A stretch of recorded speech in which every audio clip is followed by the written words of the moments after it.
Meus irmãos, nós glorificamos a Deus por esta maravilhosa oportunidade, não é? Nós exaltamos ao Senhor porque Ele nos concedeu a sua bênção e nós estamos aqui para esta aula, a nossa aula de número 207, considerando, não é, que o Senhor tem dado graça para que possamos estar na sua presença. Hoje é dia 25 de setembro de 2024. E nós estaremos aqui juntamente com o pastor Ciro Zibordi realizando mais uma das nossas aulas, não é? As aulas que sempre acontecem às quartas-feiras, porém, na quarta-feira da semana que passou não foi possível nós realizarmos a live, uma vez que eu estava em viagem, estava na estrada, não é? E não tinha as condições necessárias para que pudéssemos então realizar, não é, a nossa aula na semana que passou. E aí estamos hoje aqui apostos para podermos prosseguir com as nossas lives escatológicas, sempre com a participação do pastor Ciro Sanches Zibordi, não é? Nós queremos desde já louvar a Deus pela vida de cada um das irmãs que sempre, não é, está conosco aqui, e nós queremos com certeza engrandecer ao Senhor pela vida de cada um de vocês. O irmão Maurício está aqui, não é, perguntando se o curso de teologia do CETADB é reconhecido pelo MEC. Não é. O curso é livre. Nós não trabalhamos com o curso reconhecido pelo MEC. A modalidade de curso que ofertamos, né, básico, médio, avançado e outros cursos de formação e capacitação ministerial, são cursos livres. E cursos, então, que não têm reconhecimento do MEC. Pergunta aí do nosso irmão Maurício Silva. Porém, se você quer aprender teologia, com certeza o CETADB é a melhor opção. Aí você vai ter teologia bíblica, pentecostal, que vai acrescentar na sua vida pessoal, familiar e ministerial. Pastor Ciro, paz do Senhor, conte a benção. Pastor Hércules, tudo bem? Sempre melhorando no Senhor. O senhor me ouve bem aí, né? Com certeza, perfeitamente. Hoje eu tô usando esse fone aqui. Hoje você já se precaveu. Por causa dos jogos aí, né? Parece que o Botafogo tá jogando aí. E tem um botafoguense aqui, vizinho, que gosta de falar uns palavrões aí alto. Oh, meu Deus. Não quero que saia na live, né? Amém. Maravilha. Mas está ótimo, o som está perfeito. E nós estamos aqui bendizendo ao Senhor. Pastor, eu vou tocar num assunto aqui. Nós lamentamos hoje profundamente o falecimento do pastor Wesley, não é? Nós fizemos uma publicação a respeito, não é? E alguns irmãos estão perguntando o que é que aconteceu com o pastor Wesley. O pastor Wesley, ele deixou a vice-presidência dos Gideões ainda no ano passado e assumiu a TV dos Gideões. E hoje pela manhã, em função de uma reforma que está acontecendo lá no pavilhão, ele subiu no andaime para poder fazer um registro, né, para divulgar a reforma que está sendo feita lá na cobertura do pavilhão dos Gideões. E enquanto estava ali, ele sofreu uma queda e teve traumatismo craniano, e este traumatismo craniano foi que vitimou o nosso companheiro, e ele então veio a óbito, e é exatamente esse o motivo, né? Isso foi o que aconteceu com o pastor Wesley, que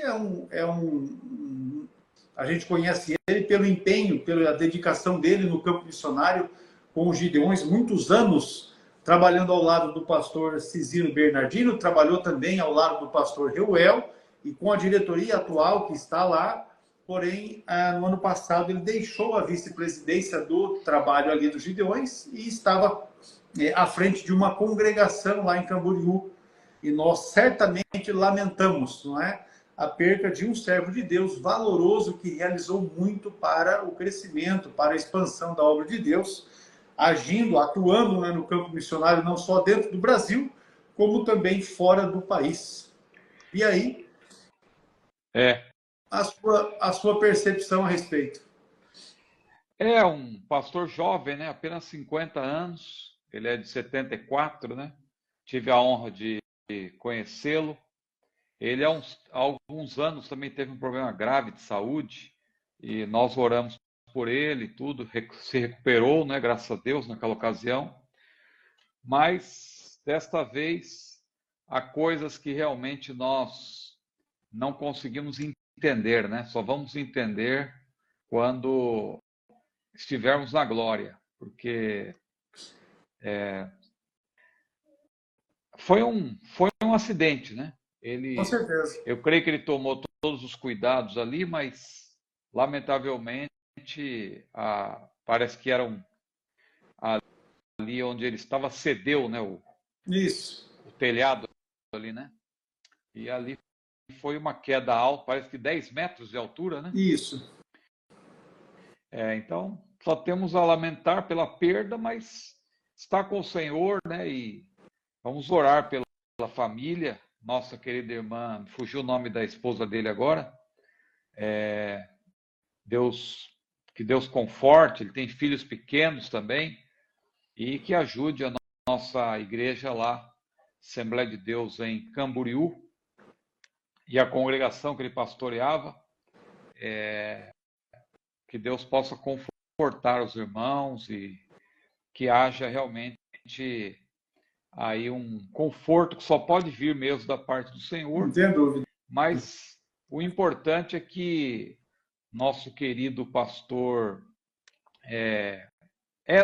Esley, né? Como fala? Esley. Esley. É porque o nome dele Wesley, né? escreve com H, né? Com H. É Esley. Muita gente fala Wesley, mas é Esley. Então, que a gente guarde, né, as boas recordações. Ele realmente deixou um grande legado, como o irmão falou. Ele fez aí um bom trabalho para Deus e que Deus possa aí fazer com que o trabalho dele também sirva de inspiração para os jovens. Eu estou tentando localizar aqui o contato para pegar o nome da esposa dele, que você mencionou aí. Esley Ricardo. Me fugiu aqui o nome da esposa dele, mas é fácil de...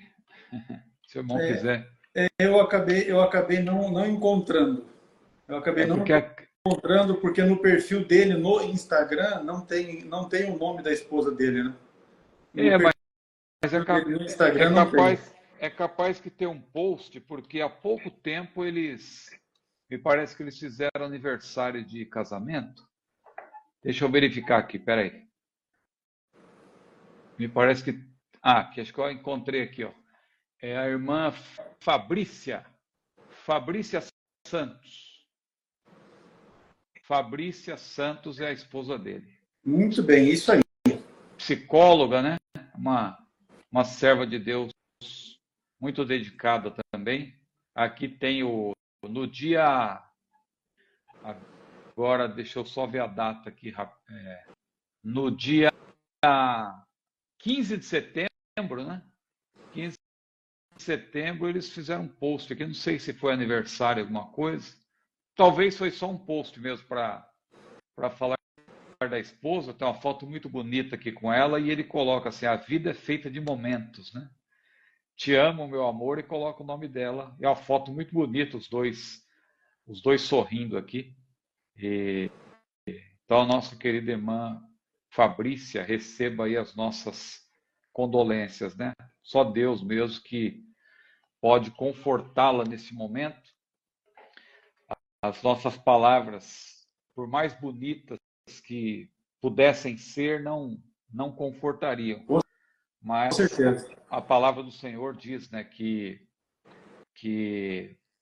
nós devemos nos consolar uns aos outros com aquelas palavras que estão lá em 1 Tessalonicenses, capítulo 4, versículos 16 e 17, que diz que o mesmo Senhor descerá do céu com alarido, com a voz de arcanjo, com a trombeta de Deus. Os mortos em Cristo ressuscitarão primeiro, depois nós, os que ficarmos vivos, seremos transformados, iremos ao encontro nos ares.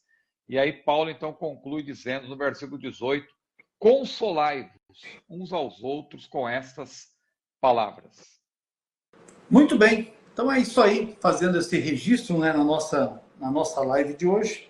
Eu quero aproveitar aqui também para louvar a Deus, não é, pela vida da nossa irmã aqui de Apucarana, que sempre está conosco, irmã Ivone. Ela completou mais um ano de vida. Deus abençoe a irmã Ivone, parabenizamos ela já pelo seu aniversário. Ela não deixa, não é, de estar nas nossas lives, sempre está conosco, também acompanha o irmão ali através do seu canal. Sim. E nós queremos louvar a Deus pela vida da irmã Ivone, uma serva de Deus que atua aqui numa das nossas congregações no campo de Apucarana. Está aqui, mas já recebemos a saudação dos nossos irmãos também lá de Recife, né, Pernambuco, no Maranhão, São Domingos. Deus abençoe, todos sejam muito bem-vindos. E nós vamos então já aqui para a nossa pauta de hoje, uma vez que os irmãos que desejavam, não é, aprender a respeito dos temas que estão divulgados já estão conosco aqui. Então vamos lá, qual a diferença entre pelagianismo e semi-pelagianismo para o dispensacionalismo clássico? É a pergunta que nós temos aqui, a primeira, na nossa aula de número 207.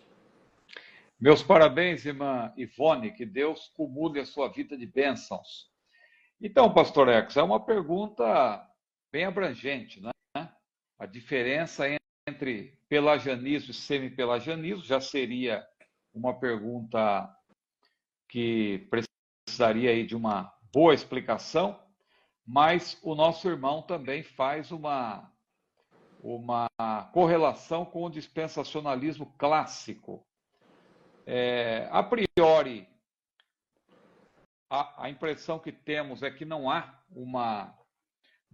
nenhuma relação entre o dispensacionalismo clássico com o pelagianismo ou o semi-pelagianismo, mas nós temos que ver o dispensacionalismo também, claro que ele cita o dispensacionalismo clássico, que é um segmento do dispensacionalismo, mas quando nós falamos do dispensacionalismo como norma, ou seja, dentro da parte de ferramentas de interpretação da Bíblia, ferramentas metodológicas, nós vemos que, claro que o dispensacionalismo normativo, ele não se aplica só à parte escatológica.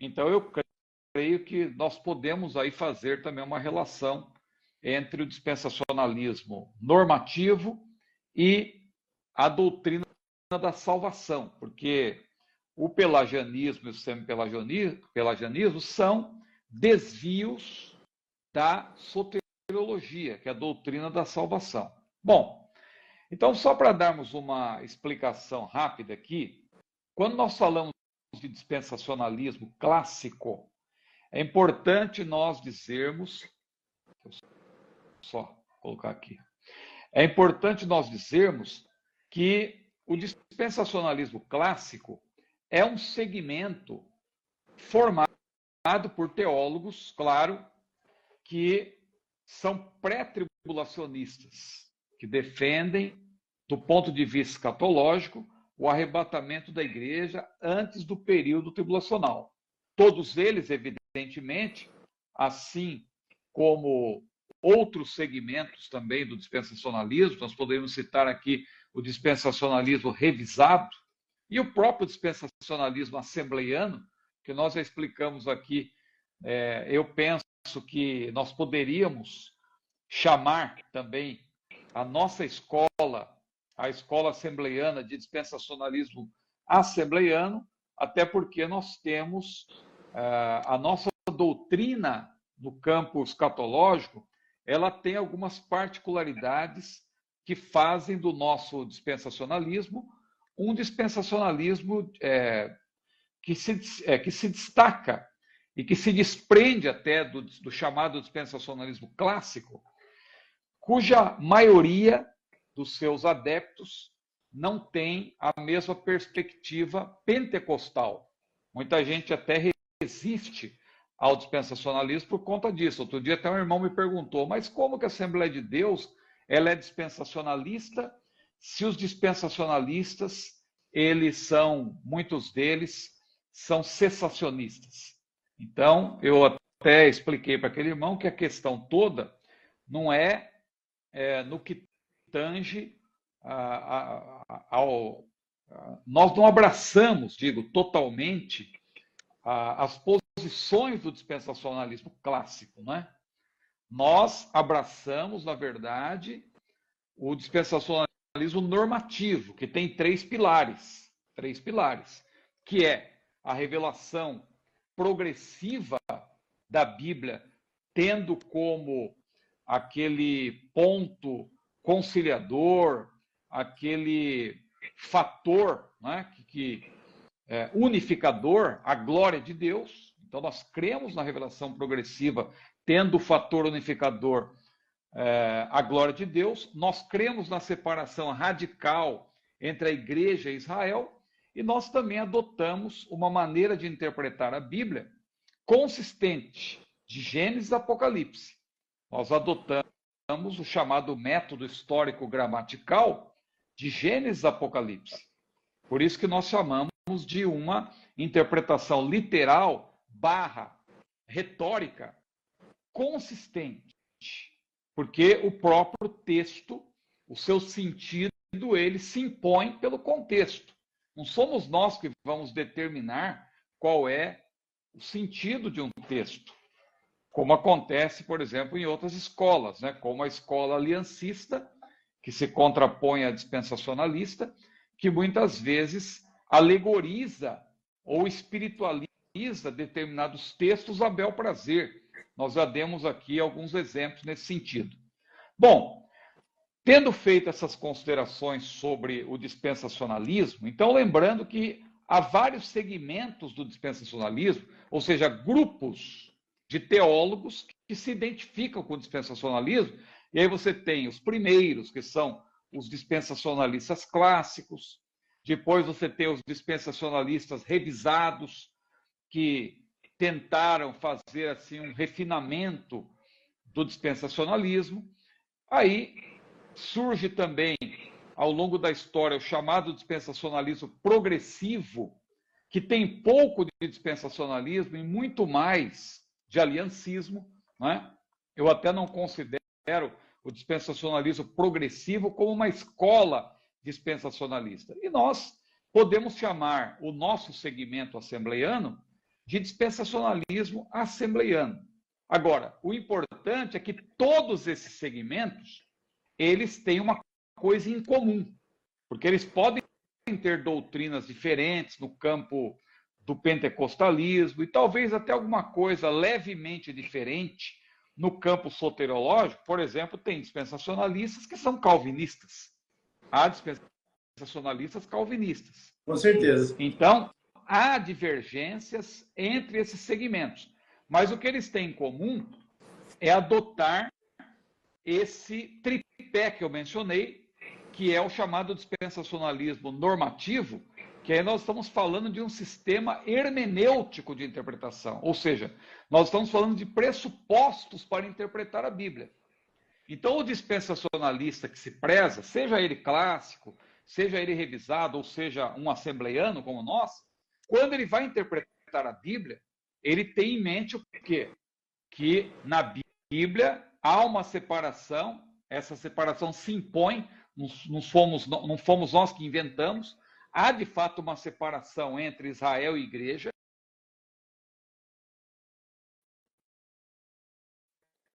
Instituiu Israel, como pregam os aliancistas, adeptos da teologia da substituição, porque a teologia da substituição diz que nós hoje somos o Israel de Deus.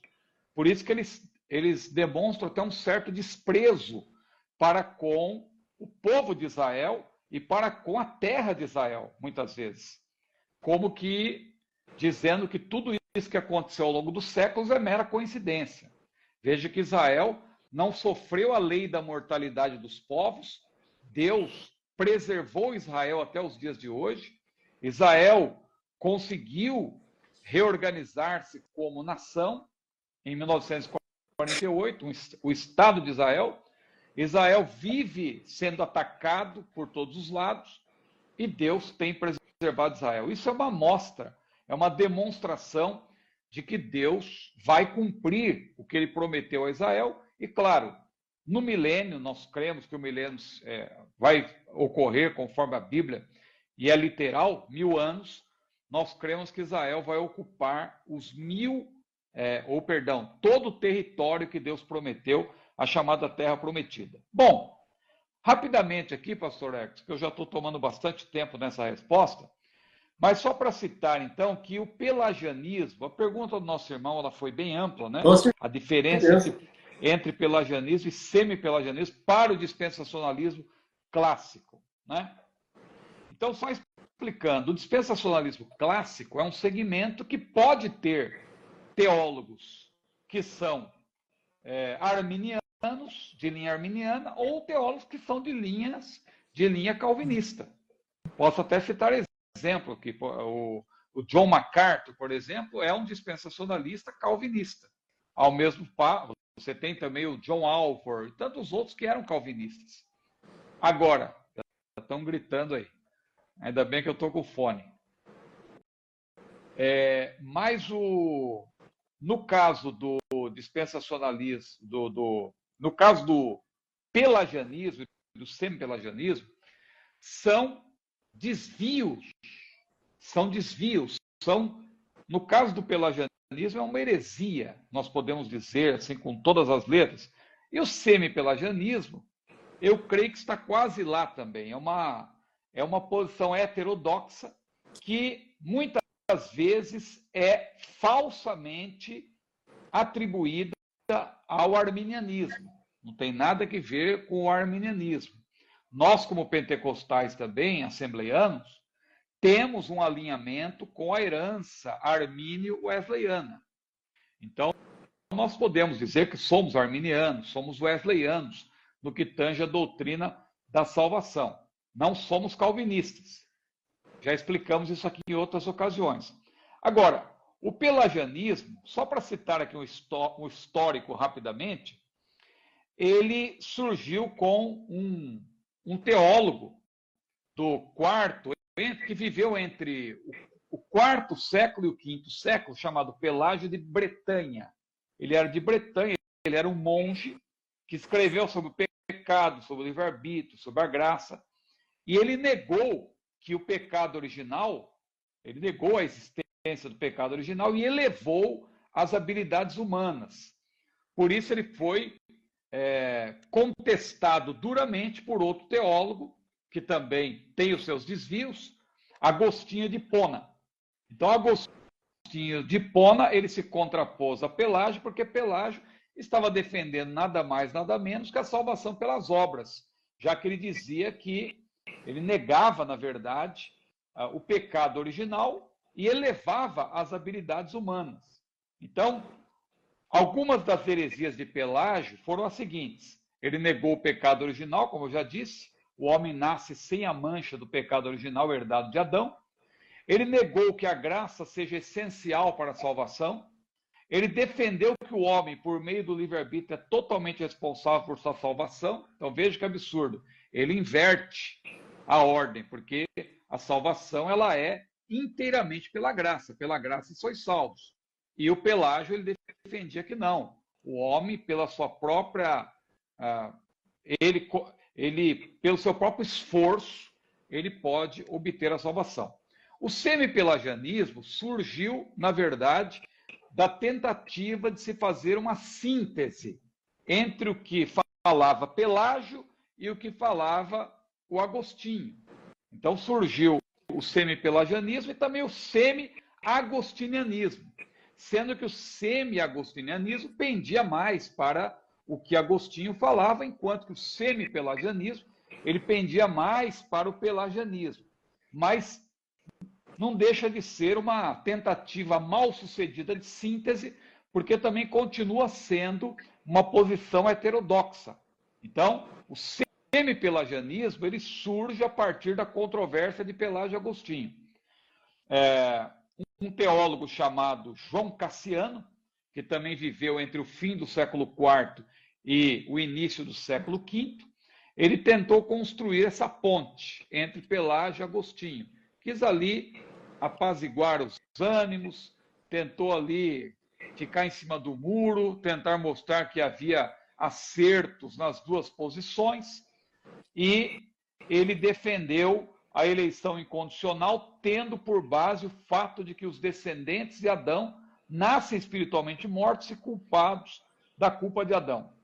Semi-pelagianismo e semi-agostinianismo, como eu falei, surgiram então dessa controvérsia de Agostinho e Pelágio, e o semi-pelagianismo mais propriamente, ele diz o seguinte, que a salvação começa a partir da vontade humana, que é assistida por Deus. Então aí nós vemos um desvio, porque é claro que para obtenção, para recebimento da salvação, o ser humano precisa aceitar. O Senhor nos dotou de intelecto, sentimento e vontade para que nós possamos receber pela fé a salvação. Mas nós não participamos no sentido de gerar a salvação. A salvação, ela é pela graça e a iniciativa sempre é de Deus. Por isso que nós até, apesar de ser uma canção muito entoada pelos evangélicos durante um certo tempo, nós até fizemos uma crítica daquela canção que diz: como Zaqueu, eu quero subir o mais alto que eu puder para chamar a tem a parte que diz que é para chamar sua atenção para mim. Então, dá a entender que Jesus só olhou para Zaqueu porque Zaqueu, ele fez aquele esforço, subiu na árvore, e aí Jesus então percebeu que Zaqueu estava lá e se interessou por ele. Mas na Bíblia o que nós vemos é Deus se interessando pelo pecador. A parábola do filho pródigo ilustra isso. O pai da parábola correndo, claro que o filho, ele também fez a sua parte no sentido de voltar à casa do pai. Só que o pai, que representa Deus, corre na direção do filho. A única vez que você vê Deus correndo, né? Claro que é uma ilustração, é para salvar o pecador. Então, claro que a iniciativa vem de Deus. Não fostes vós que escolhestes a mim, mas eu vos escolhi a vós.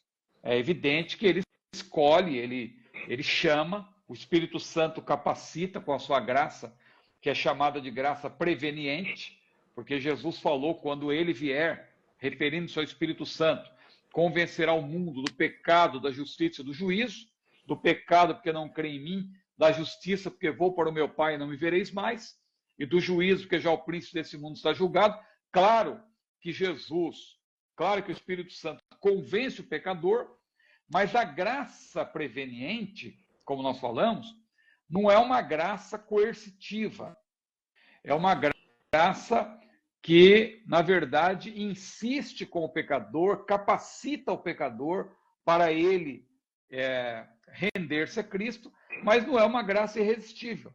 Então, claro, nesse sentido, o pecador precisa receber a salvação, mas a salvação ela tem como iniciativa a própria ação do Espírito Santo. Então, eu penso que, de maneira geral, é isso.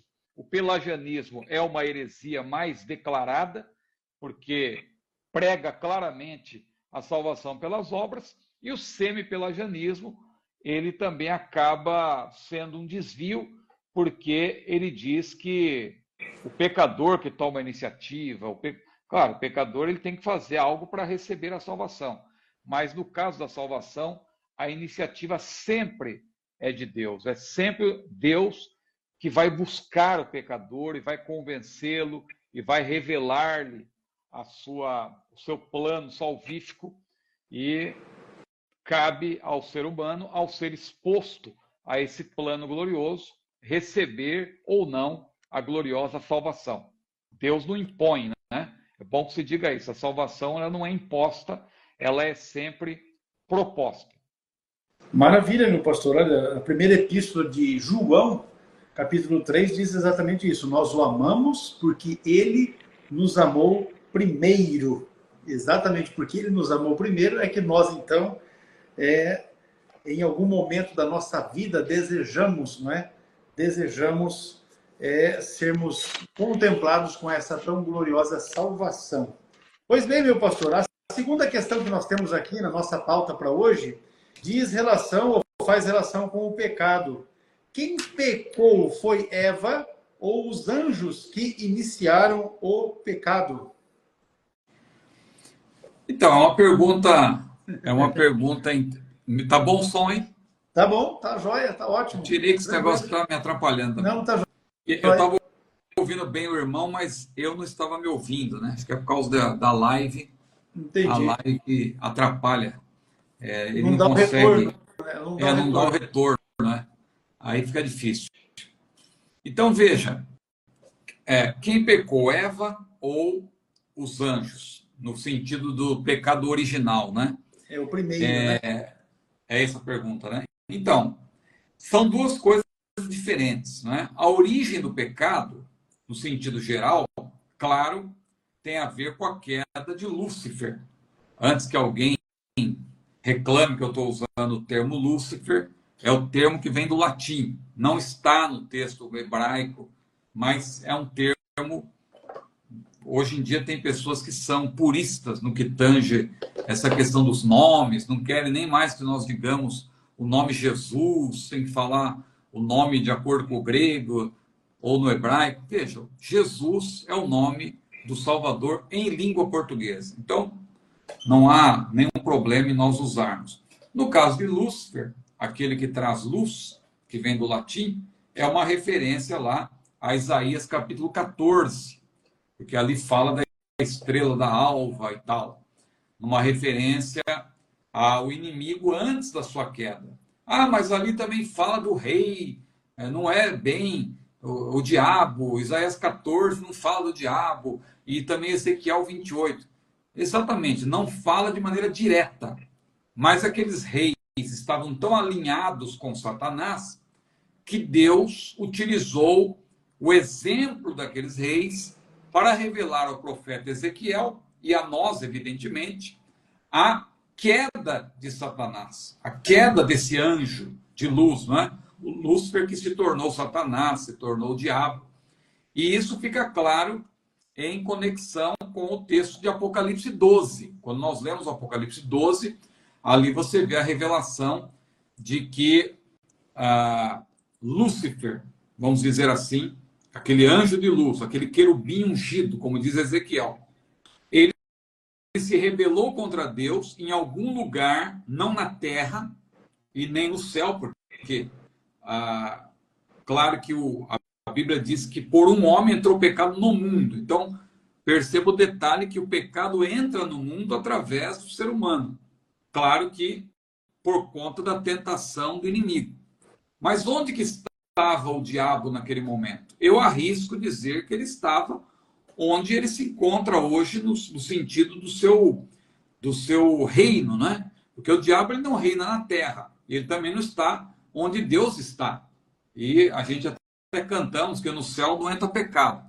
Então, lá no céu, onde Deus está de fato, o pecado não entrou. Mas o diabo, ele disse, subirei. Lúcifer disse, subirei ao céu. Ou seja, ele queria estar no mesmo lugar onde Deus está. Então, ele fracassa aí nesse seu orgulho, nessa sua soberba. E depois, ele também, quando Deus cria o ser humano e coloca o ser humano no jardim do Éden, Satanás, que tinha acesso à terra, como continua tendo até hoje, ele tentou Adão e Eva. Aí a Bíblia diz em Romanos capítulo 5, versículo 12, que por um homem entrou o pecado no mundo, e pelo pecado a morte. Por isso que todos pecaram. Então, o pecado, ele nasce no coração de Lúcifer. Lúcifer se volta contra Deus, se rebela contra Deus, e aí nós temos a origem do mal, a origem do pecado. A origem do mal não está em Deus, mas Deus criou seres morais, não autômatos, seres que poderiam tomar decisão. E mesmo no caso dos anjos, embora eles tenham sido criados num estado superior aos seres humanos, eles também foram provados. Por isso que a Bíblia diz que há aqueles que não guardaram o seu principado. Um deles é o próprio Satanás. Aquele querubim ungido, ele não guardou o seu primeiro estado, ele se rebelou contra Deus, e ele conseguiu, como diz lá em Apocalipse 12, levar consigo a terça parte das estrelas, que ali representam, sem dúvida, os anjos. Que ali a Bíblia menciona que depois Satanás e os seus anjos lutam contra Miguel e seus anjos, isso já no período tribulacional, já é escatológico. Mas naquela revelação parentética de Apocalipse 12, você tem também uma referência ao passado de Satanás. Que aquele texto ele é tão interessante que ele mostra o passado e o futuro de Israel, o passado e o futuro de Jesus e o passado e o futuro de Satanás. O passado de Israel está claro, porque ali você vê, inclusive, até o momento em que a mulher dá luz ao menino, que é Jesus, que vai reger o mundo com vara de ferro. Então menciona-se tanto Israel no passado, antes de Jesus nascer, e depois de Jesus nascer, a mulher já está lá no deserto, lá sendo sustentada, diz a Bíblia, por 1260 dias, ou 3 anos e meio, que é a segunda metade do período tribulacional, já no futuro. Jesus, ele veio, realizou a sua obra, foi assunto aos céus, mas ele ainda virá, diz o texto, que ele vai reger o mundo com vara de ferro. Então você tem também a referência ao futuro de Jesus. E no caso de Satanás, também tem o seu passado, quando ele se rebelou contra Deus, levando a terça parte dos anjos, e o seu futuro, quando ele vai guerrear nas regiões celestes com Miguel e seus anjos, e ele vai ser precipitado na terra, ou seja, o seu trono vai ser transferido, porque ele é o príncipe das potestades do ar, diz a Bíblia, mas ele vai ser transferido para a terra. O diabo vai poder estabelecer o seu trono diretamente na terra, sabendo que pouco tempo lhe resta. Mas, fechando esse parênteses aqui, voltando para a resposta, então, o pecado, ele tem origem com a queda de Lúcifer, mas ele entra no mundo quando Adão e Eva dão lugar a Satanás, porque também o ser humano foi criado perfeito, mas foi dotado de livre-arbítrio. O ser humano também não é autômato, ele foi criado para fazer escolhas, porque todo bom sentimento, ele decorre de uma escolha. Ele não é, o ser humano não é como um robô, ele faz escolhas. Então, veja, a adoração, ela só é adoração quando ela é espontânea, quando ela é voluntária. O amor só é amor quando ele é voluntário. Não é algo programado, porque se for programado, não é amor. Adoração também. Como que ela vai ser considerada adoração se a pessoa já está programada para amar? Não, Deus dotou o ser humano de livre-arbítrio. E ao usar essa faculdade que Deus lhe deu, o ser humano acabou escolhendo dar ouvidos a Satanás, que, personificado numa serpente, tentou Eva. E Eva cedeu à tentação. Gênesis 3:6 mostra que ela foi descendo ali os degraus, né? Ela olhou, desejou no seu coração, né? Ela persistiu no olhar e aí desejou, e aí comeu e deu ao seu marido. Ela foi descendo. Então, o homem também, por sua vez, cedeu da mesma forma a tentação de Eva, que havia sido tentada por Satanás, e ambos caíram, ambos fracassaram, e por isso que a Bíblia diz que por um homem entrou o pecado no mundo, né? Adão ali assumindo, claro, como desde o início Deus colocou o homem como pai de família, nesse sentido, por isso que a Bíblia cita apenas Adão, mas ambos pecaram, né? Adão e Eva fracassaram, mas a Bíblia diz por um homem entrou o pecado no mundo, já que Adão era ali o nosso representante, E ali Deus, claro, como soberano que é, ele poderia ter, se ele quisesse, destruir o projeto, digamos assim, o projeto ser humano, o projeto humanidade. Mas Deus já tinha um plano previamente estabelecido. Não é por acaso que a Bíblia diz que Jesus é o Cordeiro que foi morto desde a fundação do mundo. Então Deus ali, ele nivelou a todos. Diz o texto de Romanos que Deus colocou a todos debaixo da desobediência, encerrou, né, a todos debaixo da desobediência, para com todos, ou todos debaixo da desobediência, para com todos usar de misericórdia. Então, pastor Edson, é isso que eu poderia dizer em linhas gerais. O pecado tem origem em Lúcifer, mas ele entra no mundo por meio do erro de Adão e Eva. Maravilha. Tá ótimo aqui. Agora nós temos, pastor, deixa eu colocar aqui os irmãos de Coroatá, Maranhão estão conosco aqui, Natal também conosco, Rio de Janeiro Olha conosco. que bênção. Sejam todos muito bem-vindos lá de Coroatá. O irmão falou, manda um abraço para nós aí. Então receba um abraço apertado, suspiro dobrado. Olha. É muita benção. Vamos lá. A terceira questão, meu pastor, que nós temos aqui para o nosso temário de hoje é esta aqui, ó. Pensar que haverão 3 tronos no céu é heresia? Não seria isso triteísmo? Não, triteísmo, o que é triteísmo? Triteísmo é aquela posição que advoga a existência de 3 deuses. 3 deuses. Agora, você dizer que há 3 pessoas, sem entrar nessa questão dos três tronos por enquanto, mas você advogar a ideia de que há 3 pessoas, isso é bíblico, porque a trindade não é triteísmo, mas é tripessoalidade. Jesus, quando andou no mundo, ele falava com o Pai, ele orava ao Pai, ele dizia, eu e o Pai somos um, mas ele falava com o Pai. Em João 14:16, por exemplo, Jesus disse, eu rogarei ao Pai e ele vos dará outro consolador. Ora, se não existem 3 pessoas, então Jesus estaria naquele momento olhando para o espelho e dizendo, eu rogarei ao Pai, que sou eu mesmo, para que ele, que sou eu mesmo, vos envie outro consolador, que sou eu mesmo. Então não tem sentido. Então, claro está que existe a tripessoalidade. Mas tripessoalidade não quer dizer triteísmo. São 3 pessoas que formam um único Deus. Agora, se nós vamos ver 3 tronos, 2 tronos, 1 trono, isso aí já é algo que transcende a nossa capacidade de compreender, porque não está reservado para este momento, para o estado presente, mas sim para o estado eterno. A Bíblia diz que isso ainda se revelará.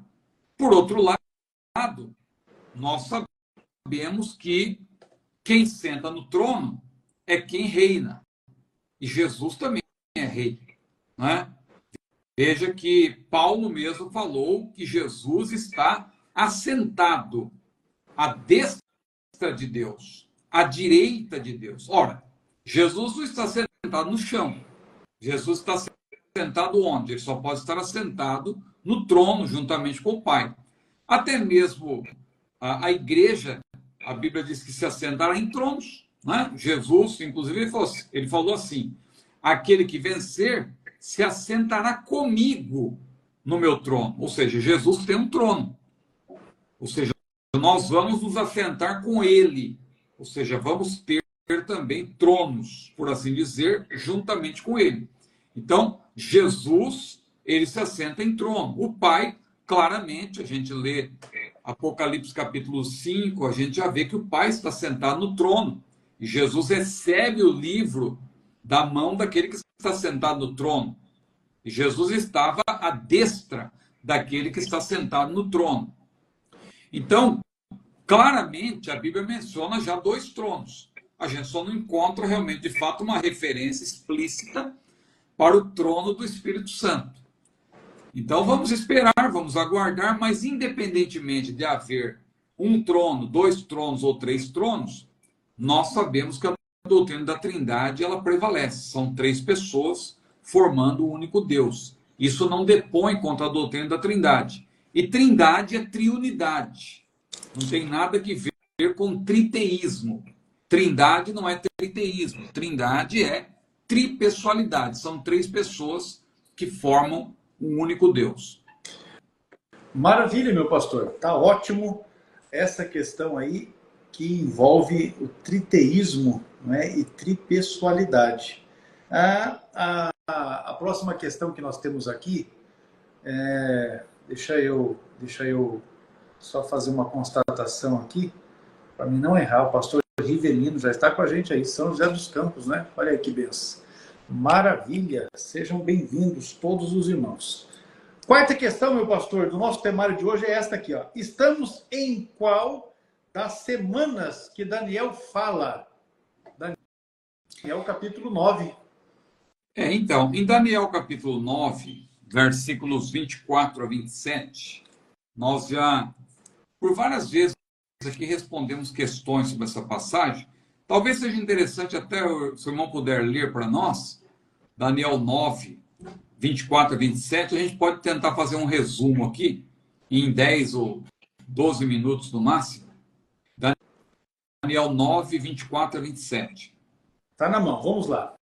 Daniel capítulo 9, verso 24. 70 semanas estão determinadas sobre o teu povo e sobre a tua santa cidade, para extinguir a transgressão e dar fim aos pecados, e expiar a iniquidade, e trazer a justiça eterna, e selar a visão e a profecia, e ungir o santo dos santos.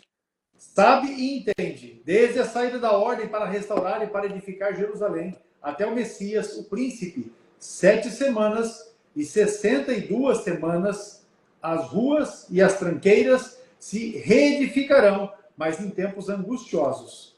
E depois das 62 semanas, será tirado o Messias, e não será mais. E o povo do príncipe que há de vir destruirá a cidade e o santuário, e o seu fim será com uma inundação. E até o fim haverá guerra, estão determinadas assolações. E ele firmará um concerto com muitos por 1 semana, e na metade da semana fará cessar o sacrifício e a oferta de manjares, e sobre a asa das abominações virá o assolador, e isso até a consumação, e o que está determinado será derramado sobre o assolador. Maravilha. Então, a primeira coisa a ser observada é que o anjo Gabriel revela a Daniel que esta profecia sobre as 70 semanas, elas se aplicam ao povo de Daniel e à santa cidade. O povo de Daniel, não há por que a gente divagar muito aqui sobre essa questão, é Israel, é Judá, mais precisamente, que faz parte de Israel, e a santa cidade é Jerusalém. Então, não há dúvida nenhuma de que esta profecia, ela se aplica a Israel. A Israel. É uma profecia que tem a ver com Israel. Pela leitura que o irmão fez aí, sem levar em conta, porque não vai dar tempo de explicar todas as especificidades aí, mas uma coisa importante a ser notada quanto às 70 semanas é que elas foram apresentadas em 3 grupos. Primeiro, 7 semanas, depois 62 semanas e 1 semana, perfazendo 70.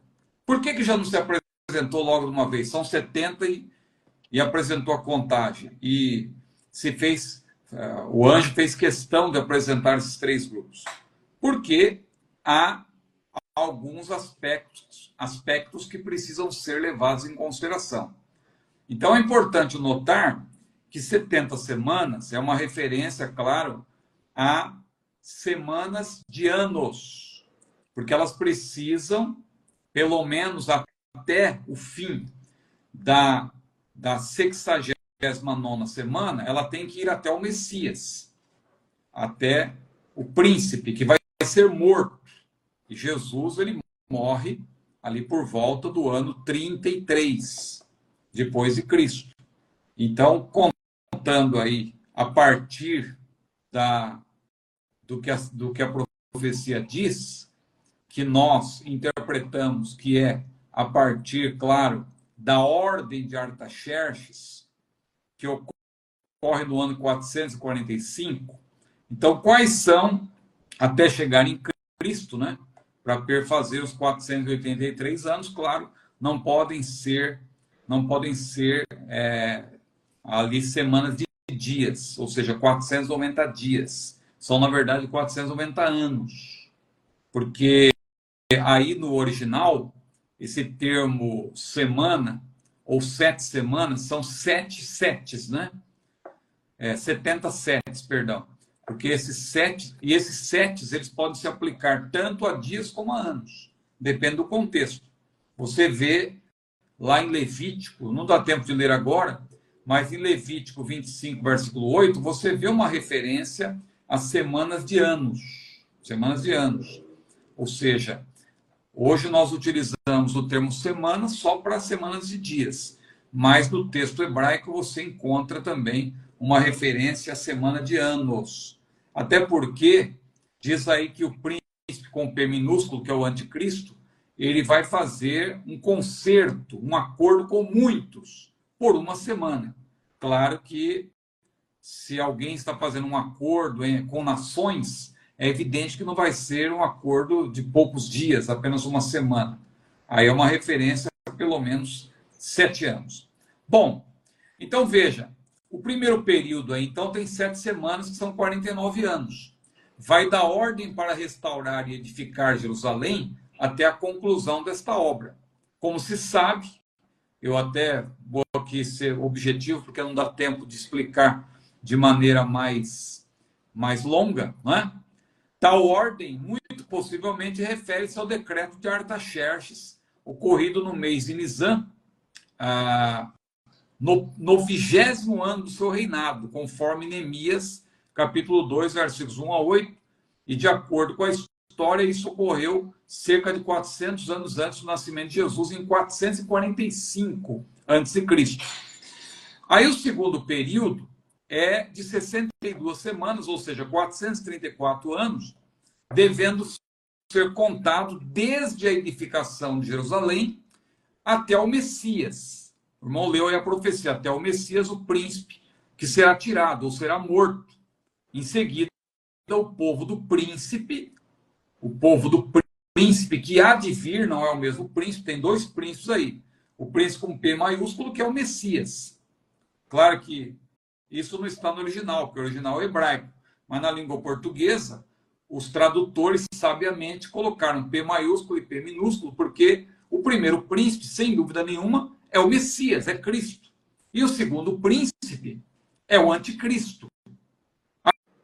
Agora, o povo do príncipe que há de vir, que começa a ser mencionado no primeiro século, mas depois esse povo do príncipe, claro, vai ser já o povo do Império Anticristão, porque o Império Anticristão ele vai ter também uma herança dos impérios que passaram.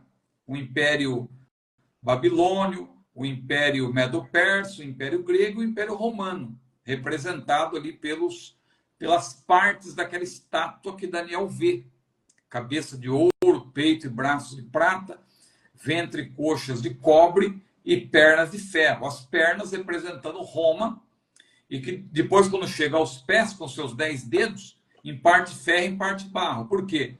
Porque os pés, os 10 dedos, que representam ali o início do Império do Anticristo, ele mantém um resquício dos impérios anteriores, cujos materiais foram deteriorando até chegar no ferro. Mas aí tem a mistura com o barro, porque não é o ferro propriamente dito, não é Roma, mas é Roma, por assim dizer, rediviva.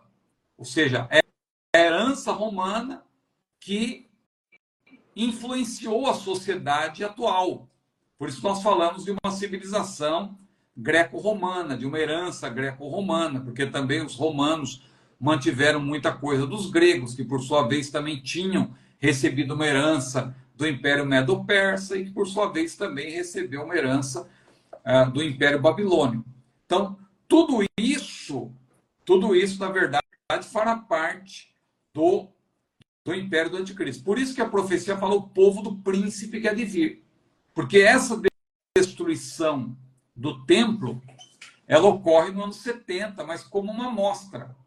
É importante observar que tudo que é mencionado nessa profecia de Daniel, com respeito à última semana, a 70ª, ela já se cumpriu como uma amostra, mas não como um cumprimento final, porque o próprio Senhor Jesus, alguém pergunta, vocês defendem que tem um intervalo entre a 69ª e a Septuagésima, mas não está escrito isso no texto. Ora, o texto diz que o Messias será tirado e, logo em seguida, o templo seria destruído e a cidade seria destruída pelo povo do príncipe.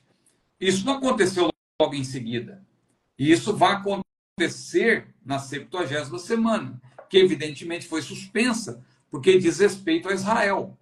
E quando Jesus morreu, ali se abriu um parêntese profético, suspendeu-se a contagem de semanas, porque elas dizem respeito a Israel, porque a partir dali vai começar, claro, a era da igreja, que começa mais precisamente, inaugura-se no dia de Pentecostes.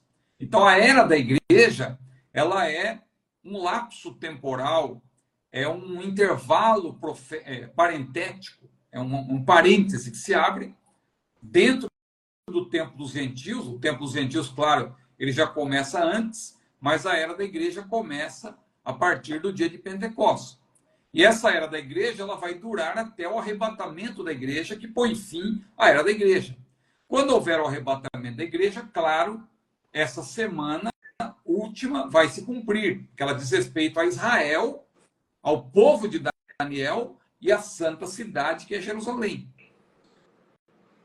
Mas, então, não se cumpriu aquilo que Jesus falou, o que Daniel falou, o abominável da desolação, no caso de Antíoco Epifânio, lá no período intertestamentário, não diz que ele... Mas, veja, não dá certo, porque se isso aí fosse o cumprimento, o príncipe nem tinha vindo ao mundo ainda. Porque sob as asas das abominações virá o assolador. Ou seja, o abominável da desolação, conforme a profecia de Daniel, viria depois da morte do príncipe. Então, você já não pode dizer que o cumprimento da profecia se deu no período intertestamentário, quando Antíoco Epifânio, ele entra no templo, no segundo templo, e profana o templo, sacrificando porca, introduzindo ídolos, a estátua de Zeus. Então, isso não se cumpriu, mas foi uma amostra. E a destruição do templo no ano 70, não tem a ver? Também não, é uma amostra, porque as profecias, muitas delas, são de dupla referência. Por que eu sei que é uma amostra? Porque Jesus, em Mateus 24:15, ele foi claro ao dizer que essa profecia com respeito ao abominável da desolação vai se dar na grande tribulação, porque Jesus deixa claro isso. Você ler Mateus 24, versículo 15, o que tem uma conexão também com o que Paulo falou em 2 Tessalonicenses, capítulo 2, versículo 4, e que se conecta também com Apocalipse 11 e 14 e Apocalipse 13 também, quando diz lá que o falso profeta fará com que uma estátua, uma imagem da besta fale, mova a boca. Tudo indica que aquela estátua terá sido introduzida no templo, porque o templo terá que ser reconstruído, o chamado terceiro templo, para que essa profecia se cumpra. Então, o que eu quero dizer com isso? A última semana está reservada para depois do arrebatamento da igreja, mais precisamente para a segunda metade do período tribulacional. Então, respondendo objetivamente a pergunta do nosso irmão, ele pergunta em qual semana estamos. Nós não estamos em nenhuma, porque primeiro, as 70 semanas não é para a igreja, é para Israel. Segundo, as semanas foram suspensas na 69ª, a 70ª é justamente o período tribulacional, que são 7 anos. Esses 7 anos, eles se coadunam com o que diz o livro de Apocalipse, porque o livro de Apocalipse, quando você estuda os capítulos 11 a 13, você percebe que ali se mencionam as duas metades, 1260 dias, nos quais as duas testemunhas vão atuar, na primeira metade, e depois 1260 dias da segunda metade, quando as duas testemunhas serão mortas, já dentro dessa segunda metade, porque ela só pode atuar na primeira metade, porque somente atuando na primeira metade é que elas vão conseguir cumprir todos os 3 anos e meio. Se elas viessem na segunda metade, não teria como elas cumprirem tudo isso, porque depois que elas são mortas e ressuscitam, o período tribulacional ainda continua por um tempo. Então, não terá completado o período de 1260 dias. Então, elas já vão atuar na primeira metade. Só que, a partir da segunda metade, o anticristo fará guerra a elas e poderá vencê-las. E aí Deus permitirá que elas morram e ressuscitem após 3 dias e meio, diz ali o texto de Apocalipse. Mas então o que deve ficar claro para nós é que nós estamos no intervalo e não dentro da última semana de Daniel. Nós estamos no intervalo que é chamado de a era da igreja. Quando a igreja for arrebatada, a última semana, então, essa profecia poderá se cumprir. E na metade dessa semana, o anticristo ele vai quebrar o acordo, porque o que marca o início dessa semana, dessa última semana profética, a 70ª semana de Daniel 9, 27, é a assinatura desse acordo. Esse acordo que o anticristo vai fazer não só com Israel, diz a Bíblia, com muitos. Claro, também com Israel. Mas esse acordo que ele faz, unindo as forças históricas que dominam o mundo, a força ocidental, representada pela OTAN, a força eurasiana, representada por Rússia e China, e a força islâmica, representada pela Irmandade Muçulmana. Claro, o anticristo ele vai conseguir fazer um acordo com essas 3 forças, vai pacificar o mundo, entre aspas, e isso possibilitará a reconstrução do templo lá no Monte do Templo a Israel, só que na metade dessa semana, na metade desses 3 anos e meio, o anticristo se volta contra Israel e vai revelar a sua verdadeira face, e é aí que se cumpre tudo aquilo que Jesus previu em Mateus 24, a partir do versículo 15.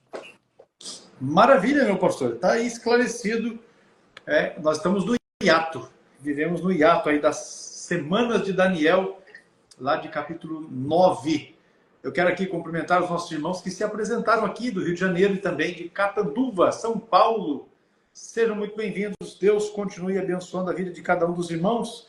Deixa eu só colocar aqui, meus irmãos, olha, o pastor Ciro elaborou para nós este material aqui, ó. Perguntas Escatológicas é um curso voltado para um aperfeiçoamento na doutrina escatológica. E aqui tem o contato. Você tira um print, não é? E depois você pode nos chamar nesse WhatsApp que está aí, ou ainda através do nosso site. Tem as nossas redes sociais. Se você desejar adquirir o curso de Perguntas Escatológicas através de 101 respostas às principais questões da doutrina das últimas coisas, o pastor Ciro apresenta o nosso plano escatológico. Olha aí, Toronto, Canadá conosco. Deus abençoe. Seja muito bem-vindo. É o nosso querido pastor Paulo, né? Isso. Paulo Kawasaki, não é isso? Deixa eu pegar aqui para ver, olha só. Kamizaki. Kamizaki. Pastor Paulo Kamizaki. Muito bem. Nosso amigo. Bem, vai, Senhor, maravilha. Pois bem. Kamizaki. Desculpa, errei seu nome. Os irmãos se apresentaram aqui, aí a gente vai também reverberando. Deus abençoe. Kawasaki é uma moto, não é isso? Oi, Kawasaki é moto. É moto. E para ser o correto tem que ser verde, né? A Kawasaki tem que ser verde, o resto é resto. Tem que ser verde, é isso aí. Muito bem. Olha aqui. Nós estamos, irmãos, aqui, só para deixar registrado, todas as perguntas que foram colocadas nos comentários aqui, nós registramos para que nas próximas lives a gente possa estar também respondendo a essas questões que foram levantadas hoje aqui. Tá joia? Olha aí, ó. Tamarbo do Geru, Sergipe, o Joabson. Deus abençoe, meu jovem. Para a próxima semana vai ficar aqui, ó. No juízo final, as pessoas serão absolvidas. Nós já falamos a respeito disso na aula passada, aula 206. Ainda outra questão, explica o pré-milenismo histórico e o dispensacionalista. Então, tem assunto bom aí para a próxima aula, aula de número 208, e você não pode perder. A nossa próxima aula já será já na próxima semana. Deixa eu pegar aqui para passar para os irmãos. Dia 2 de outubro, será a nossa próxima aula e nós com certeza estaremos aqui para mais, para mais uma das nossas aulas. Será a de número 208. Olha só que benção. Maravilha, pastor Ciro, as suas considerações finais. Joabson, Deus abençoe você. Manda aí a nossa saudação para os irmãos do nosso núcleo do curso de teologia aí na sua cidade, não é? Glória a Deus. Eu quero agradecer os irmãos aí que nos assistiram, o pastor Paulo Kamizak, né? Que desde Toronto está desde o início da live aí, que Deus o abençoe. Outros irmãos aí de outras localidades também, de outros países e também de vários estados do Brasil. Que Deus os abençoe ricamente. É um prazer poder estar aqui todas as quartas-feiras com os irmãos. Quero agradecer ao outros pastores, que fugiu o nome agora de um outro pastor, que me parece que é de Lisboa, que estava aí. É isso aí, pastor Paulo, Deus abençoe. Mas é isso aí, pastor Ecos. Deus abençoe o senhor, toda a nossa irmã Ivone, que está aniversariando também, né? Parabéns. Com certeza. E amanhã, se o senhor me permite, eu queria só reforçar, vamos fazer a nossa 26ª aula de Apocalipse, e estamos expondo o livro de Apocalipse. Amanhã, se Deus quiser, vamos concluir o capítulo 14 de Apocalipse lá no meu canal, né? Então, os irmãos são convidados a participar. Pastor Ecos, Deus abençoe, muito grato pela oportunidade. Maravilha. Eu vou deixar fixado aqui, porque pode ser de algum irmão ainda não ter se inscrito no seu canal. Cyrus e Borde no YouTube, é só acessar. Aqueles que não estão inscritos, se inscrevam. Não esqueça de ativar as notificações para não perder nada, porque tem muita coisa boa ali que certamente vai abençoar a sua vida, não é? O seu ministério, e vai crescer para a glória de Deus. E não se esqueçam de se inscrever também no canal do CETADB, né? Que também está aí, tá vendo? Na mesma marcação que o pastor colocou aí, tá vendo? Tem o Cyrus e Borde, que é o meu canal, mas acima está CETADB, que é o nome do canal também do CETADB no YouTube. Maravilha. Certo?